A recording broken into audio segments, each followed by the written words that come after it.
Olá, eu sou o Vinícius Moreira, professor de pediatria e também editor do AFIA-PED.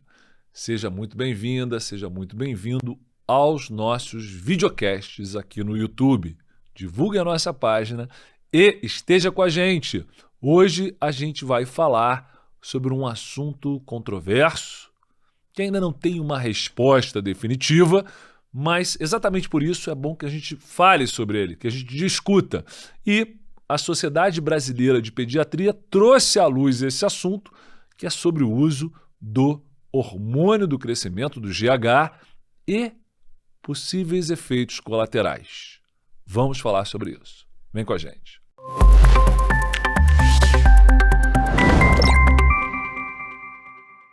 Recentemente, em junho de 2025, a Sociedade Brasileira de Pediatria, pelo seu comitê, pelo seu departamento de endocrinologia, publicou um documento científico intitulado da seguinte maneira: Uso do hormônio do crescimento nas síndromes com predisposição à malignidade. Os benefícios superam os riscos? Sim ou não? Essa é a dúvida, tá? Então, a grande pergunta é: o uso do hormônio do crescimento, que vem sendo cada vez mais feito, ele pode aumentar o risco de câncer naqueles pacientes que apresentam síndromes genéticas, que têm baixa estatura, mas que também têm uma incidência mais elevada de câncer? Será que o hormônio do crescimento pode ser um fator estimulante do câncer? Então essa é uma dúvida que a gente precisa, sobre o que precisamos conversar, né? Então, como é que é o histórico do uso do GH? Ele evoluiu de GH retirado de hipófises humanas, de cadáveres, para GH recombinante. Com o GH recombinante, a prescrição foi mais democratizada, foi ampliada. E aí começaram também a serem observados, ou pelo menos temidos, riscos. Então vamos lá, vamos voltar na história lá para a década de 60, 1960. De 1960 até 1985, o hormônio do crescimento era usado para pessoas com deficiência de hormônio de crescimento e comprovada, e ele vinha a partir de hipófises humanas de cadáveres.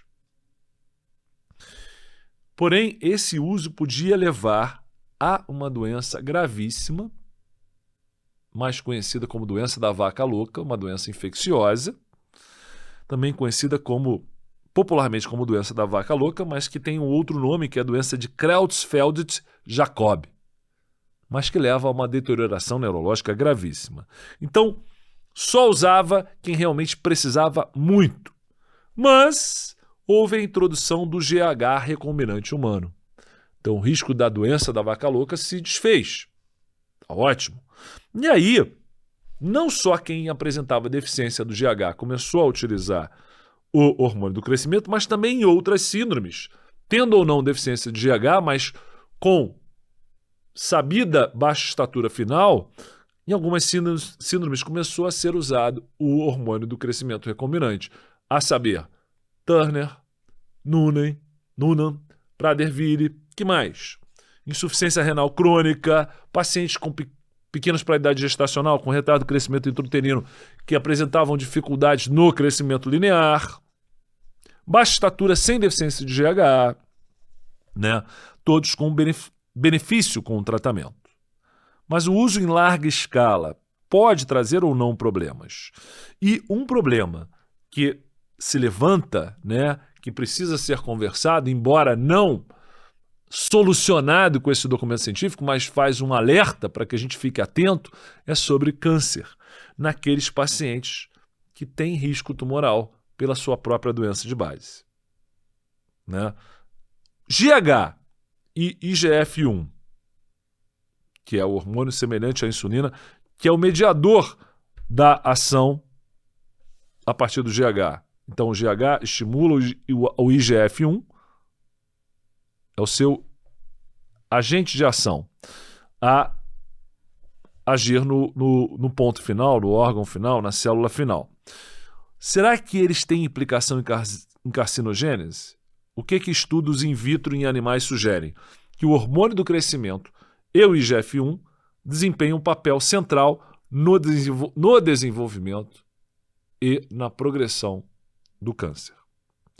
Mais especificamente, o IGF-1 pode promover progressão do ciclo celular e inibição da apoptose. O que é a apoptose? A apoptose é a morte celular.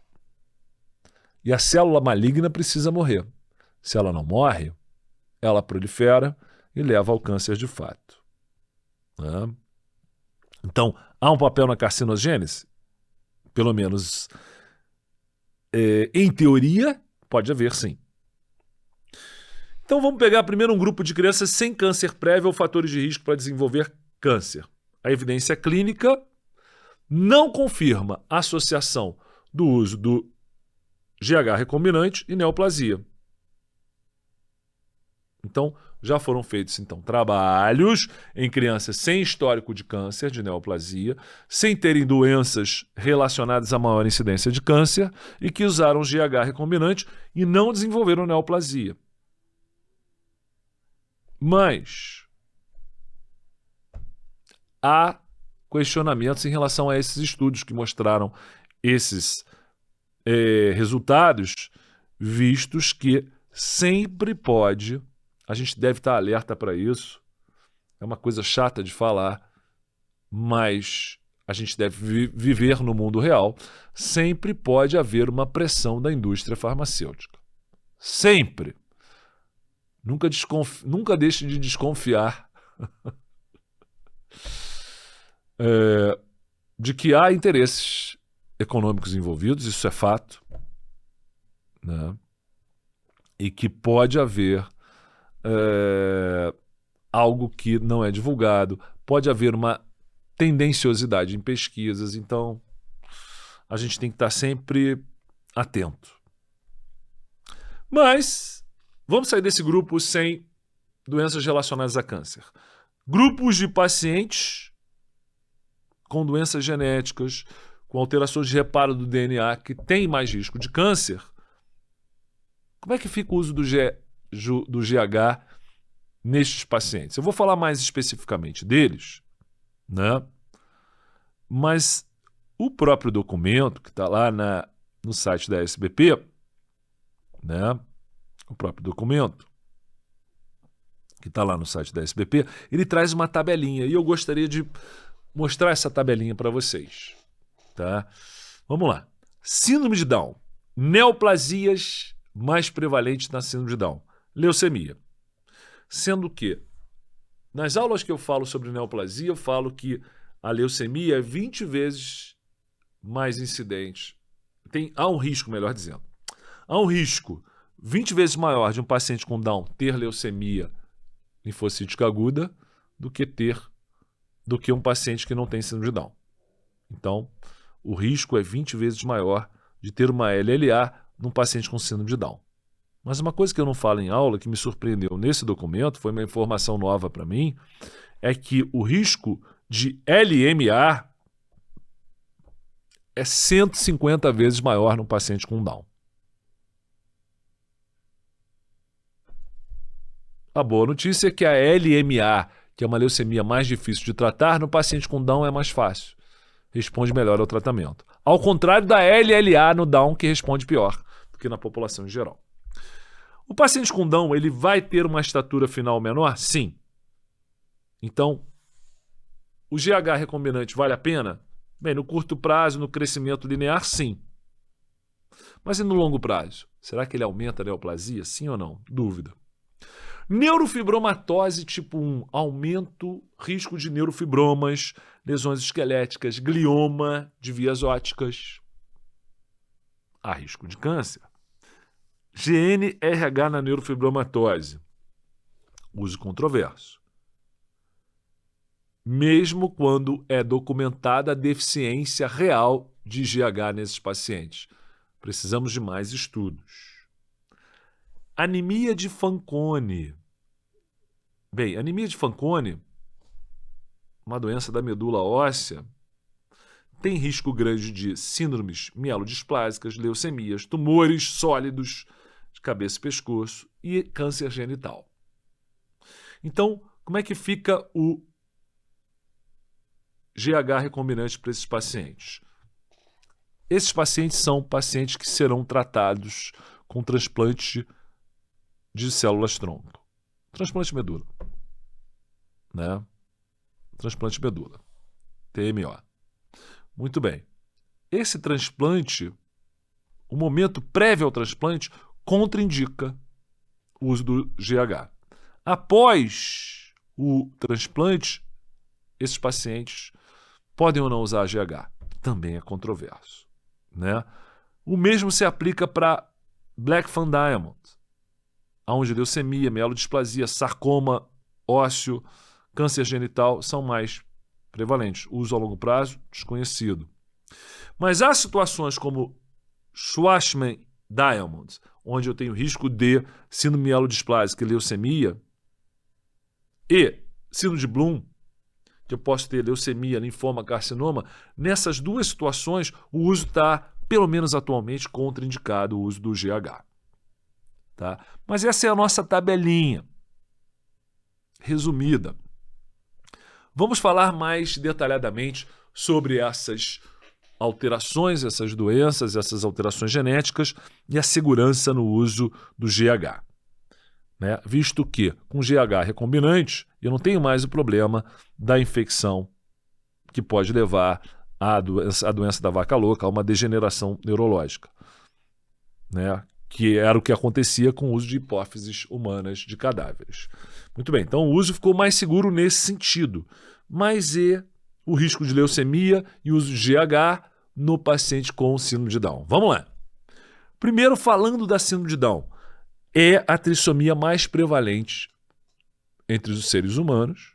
Trissomia do cromossomo 21 atinge de 1 a cada 800 nascidos vivos. Né? É a causa genética, genômica mais comum de deficiência intelectual.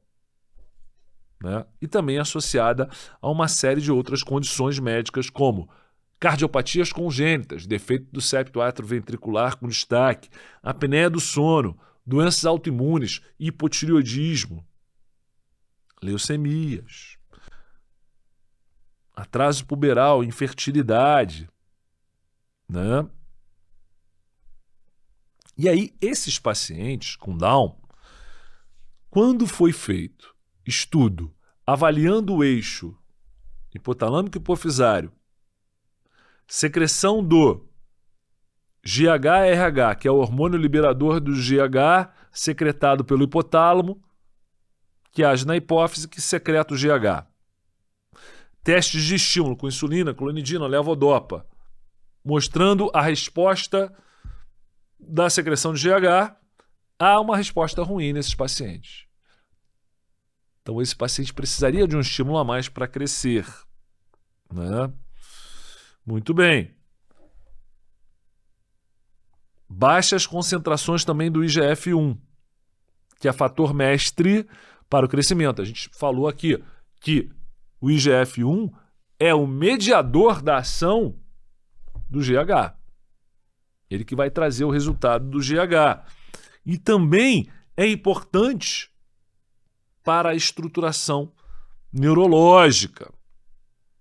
Então, a criança com síndrome de Down pode apresentar deficiência do IGF-1, baixa estatura e neurodegeneração pela deficiência do IGF-1, levando a problemas como, por exemplo, transtorno do espectro autista, que é muito maior em pacientes com síndrome de Down. Né? Então, o IGF-1 seria necessário e eu posso conseguir uma ação do IGF-1 com o GH recombinante.